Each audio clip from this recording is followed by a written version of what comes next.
Courtney Doyle Bisset with Plymouth Rock Oyster Growers, and I'm here to show you another super easy way to prepare and serve oysters. So my family calls this the Oishi method, which means delicious, and all we're going to be doing is serving oysters with a little pickled ginger on each one. These oysters have been shucked.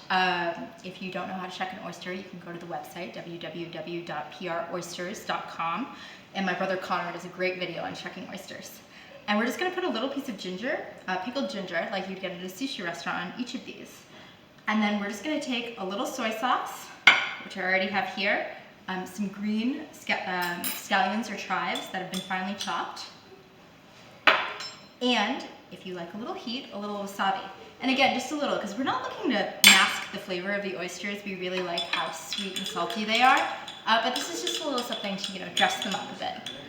So you're just going to mix that up, use a fork, use a spoon, whatever, and then we're just going to gently, or not so gently, pour a few little spoonful on each.